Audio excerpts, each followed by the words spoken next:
eu recebo o pediatra, Dr. Vinícius Fagundes. Muito obrigada, doutor, pela sua presença. E essa mamãe maravilhosa, Marla Bermudes. Tudo bem, amiga? Tudo bem, amiga? Obrigada pela sua presença aqui, representando as mães que já viveram esse sufoco, né, Marla? Porque várias vezes. É complicado, né? Várias vezes. Que bom, tô precisando de um pediatra, menina. Eu tô achando que a minha pediatra aposentou. E como é difícil achar um pediatra, tá? Hoje em dia. E para ser o da família, né? Aquele que acompanha todas as fases realmente. É muito difícil achar e graças a Deus, agora eu vou pegar seu contato depois. Menina, o que aconteceu com seus pequenos? O Vicente, o primeiro contato que eu tive com bronquiolite foi com o Vicente. Hoje ele tem 6 anos e a pediatra dele falou bem assim, na época, a doutora Adriana, quando ele fizer 6, uma chave vai virar e as coisas vão mudar, realmente.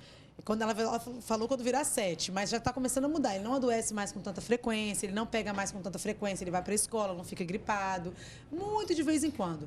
Mas a primeira vez que ele teve foi com 3 meses de vida. E aí eu fiquei sem saber o que fazer, porque eu não sabia o que era bronquiolite. Para mim tudo era asma, bronquite, eu não sabia a diferença. E aí eu levei para o hospital, ele ficou internado, foi um perrengue danado, eu chorava. E até o momento que a médica chegou do pronto-socorro e colocou um bichinho aqui para ele respirar, né? Isso, é o que, doutor? Nasal. Fala com a gente. Catéter nasal. Exatamente. E aí, quando ela botou aquilo, eu falei, pronto, o menino vai ficar internado, meu filho vai morrer. E aí, fizeram vários exames e descobriram foi o primeiro contato que eu tive com esse nome, que é vírus sincicial.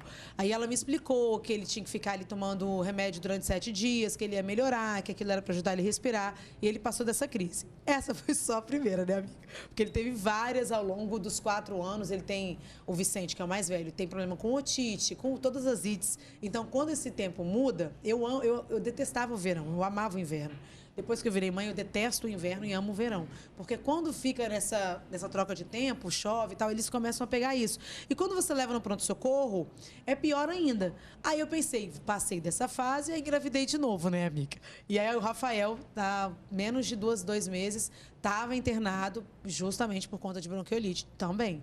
A mesma coisa, o mesmo com 3 meses e outro com 2 meses, então. O Rafael, a primeira bronquiolite que ele teve foi com 6 meses e meio, aí ele já teve mais 3. E agora eu estou fazendo um tratamento de imunidade com ele. Eu fui no pediatra, porque a minha pediatra aposentou e até todas as tretas. E aí eu arrumei um outro pediatra e ele passou um tratamento. Eu estou até com um pozinho que você bota. São 2 pozinhos que você bota, mistura na água e bota um remédio no nariz também. Enfim, uma medicação que é uns R$500 por mês, amiga. Mas se é para melhorar, é para dar imunidade a eles. E eu estou fazendo esse tratamento para ver se melhora, porque eles vão para a creche.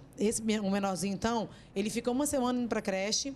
E a creche é maravilhosa, é um ambiente ótimo, ele é muito esperto por conta da creche, mas tem contato com muitas crianças, não só na creche, na igreja, na escolinha da igreja, tem crianças que estão com o nariz correndo, quando eu já vejo, já tiro de perto. Só que não adianta. Gato escaldado tem medo de água fria, né? Essa é a verdade. Ele fica passando mal sempre. Doutor, olha só, a gente percebeu aqui no relato da Marla o desespero que qualquer coisa que afete o sistema respiratório dos filhos, a mãe já fica naquela loucura. Mas como que a gente consegue diferenciar e principalmente, né, o caso de bronquiolite, porque esse chama mais atenção, né?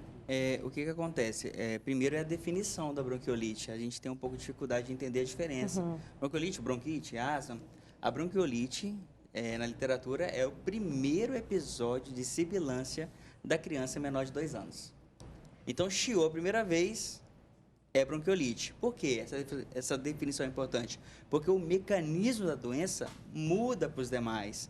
Porque são debris inflamatórios, são secreções, são células mortas que estão ali dentro do bronquíolo que impede o ar de chegar onde tem que chegar. E a criança fica cansada a depender do vírus, depender da evolução. A gente fala muito do VSR, que é o vírus sincicial respiratório, mas a influenza, o coronavírus, rinovírus, outros vírus também podem causar bronquiolite. E quais são os sintomas que a gente precisa identificar de imediato? Porque coisa de mãe, né, Marla? A gente pensa assim, tá gripado, eu vou levando em casa. Não, tá gripado já tem 1 semana. Não, eu tô administrando em casa. Mas não, dependendo de determinados sintomas, a gente precisa correr logo para o hospital. Primeiro você tem que reconhecer na tua casa, teu filho, se ele tem sinal de alarme. Algum sinal que pode justificar ele ter uma piora. É prematuro? Nasceu com baixo peso? Já tem uma doença pulmonar crônica, broncodisplásico dos prematuros, tem uma cardiopatia congênita? Opa, esse grupo de risco, a mãe tem que ficar atenta. Agora, se não tiver, como que funciona? O vírus da bronquiolite, ele chega, ele causa como se fosse um resfriado comum. secreção nasal, espirro, tosse, bastante congestão nasal. E o que acontece? O vírus vai migrando de célula a célula a passar do tempo. Quando chega no terceiro, quinto dia, ele pode atingir a via aérea inferior, que é o pulmão. Que é nessa oportunidade que eu apresento o cansaço respiratório, que é o aumento da frequência, mais aquelas tiragens, né? Tiragem subcostal, tiragem intercostal, retração de fúrcula, que é quando a mãe precisa realmente procurar o atendimento, que às vezes precisa de um suporte de oxigênio, precisa fazer uma fisioterapia respiratória, ou ainda precisa fazer o CPAP, que é aquele aparelho que coloca lá no ventilador e manda uma pressão positiva para manter esse alvéolo aberto. Você aí de casa, manda pra gente seu comentário. Já teve algum filho, né, algum momento aí em que ele teve bronquiolite, como é que foi? E é mais complicado ainda, porque às vezes tem mãe pensando assim, eu já passei dessa fase ali dos 2 anos, mas aí às vezes tem um irmãozinho mais velho, pro irmãozinho, passa que é uma beleza, né? Assim, ele já tá, na verdade, digamos assim, vacinado, né, doutor? Mas às vezes passa para outras crianças. Quem possui irmão na creche também é um fator de risco. Também, né? Marla, e aí, como é que você lida com essa relação de ter um irmãozinho mais velho em relação ao mais novo? Eu não lido. Eles passam mal o tempo todo. Eles passam mal o tempo todo, amiga. O mais velho passa um monte de coisa pro mais novo também? Eu acho que sim. Eu não sei quem passa pra quem não, doutor. Mas eu sei que o menininho, eu tô vendo essas imagens ali, o Rafael, que é o meu, que vai fazer 2 anos em agosto, ele tá fazendo uso da bombinha. Ele tá na casa da avó agora, a avó tá dando de 3 em 3 dias, de 3 em 3 horas. O que a médica indicou pra gente da última crise que ele teve? Para evitar, quando ele começar a tossir, para evitar que ele comece a... Como que eu percebo que ele já tá ruim?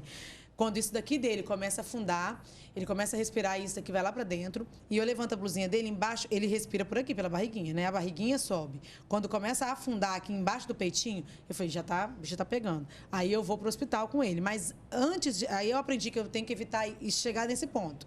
E aí eu dou a bombinha antes, dependendo do horário que o médico passa, e passo algum corticóide e tal, mas ele tá usando, doutor, ele estava usando tanto antibiótico que agora a gente está fazendo tratamento para melhorar a imunidade, porque ele estava usando antibiótico em cima de antibiótico. Chegou a ponto do pequenininho usar um antibiótico injetável na farmácia.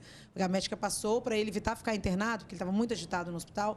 A gente levou ele para a farmácia e ele tomou durante 4 dias, se não me engano, continuou o tratamento que estava no hospital. Amiga, é difícil, tá? Não é fácil, não. Tem pergunta aqui, doutor. Tem telespectadora querendo saber, qualquer idade pode ter bronquiolite? Então, a definição é que primeira sibilância da criança menor de 2 anos. Então, habitualmente, são crianças menores de 2 anos. Tem alguns estudos que falam que o mesmo mecanismo da bronquiolite da criança também podem ocorrer no idoso, acima de 60 anos. Então, são os extremos realmente que podem ter bronquiolite. Marla, será que a gente se pergunta, né, como mãe, será que a gente consegue prevenir?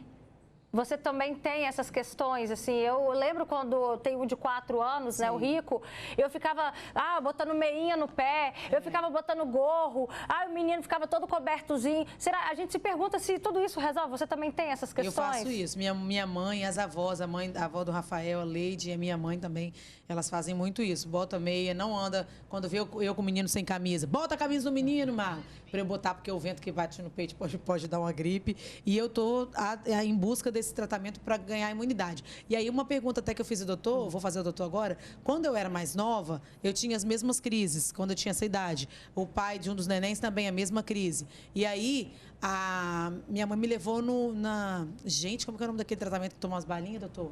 Homeopatia. Homeopatia. Também já fiz quando era criança. E aí me ajudou muito. Minha mãe falou que me ajudou muito. Só que hoje em dia, eu não sei se funciona da mesma maneira, né? Porque as doenças, sei lá, parece que evoluíram, as crianças, sei lá, tá tudo muito diferente de antigamente. Resolve?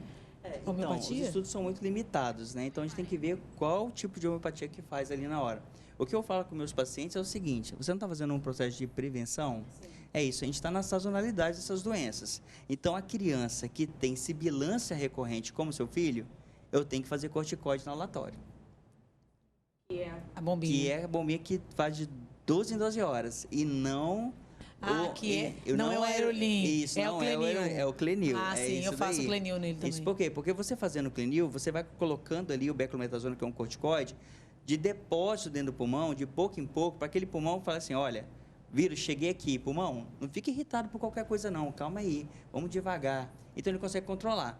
Essa é uma medicação, inclusive, disponível no SUS, você consegue pegar na farmácia popular, tá bom? De forma gratuita. E aí, o que acontece? Algumas crianças que têm uma sibilância mais intensa, que são difíceis de controlar, realmente eu preciso de outros tipos de bombinhas. A gente procura o pneu vai lá e ajusta esse tipo de medicação. E só para finalizar, doutor, essa prevenção do senso comum funciona? A criança toda agasalhada dos pés à cabeça? Ai, gente, vou te decepcionar. Não funciona, gente. Isso, o que fala sobre a acontece? mãe, não. É um vírus. Isso é um vírus. Então, o vírus, ele chega por gotícula, chega no teu nariz e ele infecta você. Então, o fato de você usar muito agasalho, pegar sereno, tomar banho de chuva, andar descalço, realmente não muda a evolução da doença ou contágios. Tá vendo, gente? Isso daí é cuidado, é chamego de mãe, né? Que nunca é demais, mas infelizmente não previne de quadros de bronquiolite, né, doutor? Realmente a prevenção é o quê? Evitar locais aglomerados, lavar as mãos. A criança maior que está na escola, chega em casa, ensina a lavar as mãos, ensina a lavar as mãos 4 vezes. Chega da escola, já põe direto no banho. Vacinação, Né? é isso daí. Obrigada, doutor Vinícius, pela sua presença aqui com a gente.